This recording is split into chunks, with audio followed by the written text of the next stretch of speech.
बिहार की राजनीति में नई सरकार के गठन के साथ ही अब एक बड़ा सवाल चर्चा में है। आखिर सम्राट चौधरी की नई कैबिनेट से बीजेपी के दिग्गज नेता और पूर्व स्वास्थ्य मंत्री मंगल पांडे का पत्ता क्यों कट गया। पटना में आज गुरुवार को सम्राट चौधरी की अगुवाई वाली सरकार के मंत्रिमंडल का विस्तार हुआ। कुल 32 नेताओं ने मंत्री पद की शपथ ली। बीजेपी, जेडीयू, लोजपा, हम और राष्ट्रीय लोक मोर्चा के नेताओं को कैबिनेट में जगह मिली, लेकिन इस पूरी शपथ सूची में सबसे ज्यादा जिस नाम की चर्चा हो रही वो था मंगल पांडे का नाम गायब होना। मंगल पांडे बिहार बीजेपी के बड़े नेताओं में गिने जाते हैं। वो लंबे समय तक स्वास्थ्य मंत्री रहे और नीतीश कुमार सरकार में अहम जिम्मेदारियां भी संभाल चुके हैं, लेकिन इस बार सम्राट कैबिनेट में उन्हें जगह नहीं मिली। अब सवाल उठ रहा है कि आखिर ऐसा क्या हुआ कि बीजेपी ने अपने इतने वरिष्ठ नेता को बाहर का रास्ता दिखा दिया। राजनीतिक गलियारों में इसकी सबसे बड़ी वजह बताई जा रही है बीजेपी विधायक और मशहूर लोक गायिका मैथिली ठाकुर का वो सवाल जिसने विधानसभा में स्वास्थ्य विभाग की पोल खोल दी थी। दरअसल बजट सत्र के दौरान मैथिली ठाकुर ने अपने विधानसभा क्षेत्र के अस्पताल की बदहाली का मुद्दा जोरदार तरीके से उठाया था।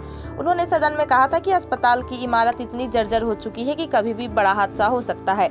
मैथिली ठाकुर ने बताया था कि छत से लगातार प्लास्टर गिर रहा है, दीवारों में गहरी दरारें हैं और बारिश में वार्डों के अंदर पानी टपकता है। उन्होंने यहाँ तक कह दिया था कि मरीज डर के साए में इलाज कराने को मजबूर। जब तत्कालीन स्वास्थ्य मंत्री मंगल पांडे ने जवाब दिया कि सरकार अस्पतालों की स्थिति सुधारने को लेकर गंभीर है और कई जगह नई बिल्डिंग को मंजूरी दी गई है, तब मैथिली ठाकुर उस जवाब से संतुष्ट नहीं हुई। उन्होंने सदन में ही दो टूक कहा था कि उनके इलाके का अस्पताल कई सालों से सिर्फ फाइलों में घूम रहा है, लेकिन जमीन पर कोई काम नहीं हुआ है। उन्होंने सवाल उठाया था कि आखिर सरकार किसी बड़े हादसे का इंतजार क्यों कर रही है। मैथिली ठाकुर के इस आक्रामक रुख ने उस समय विधानसभा का माहौल गर्मा दिया था और अब 3 महीने बाद जब नई सरकार बनी तो मंगल पांडे को कैबिनेट से बाहर का रास्ता दिखा दिया गया।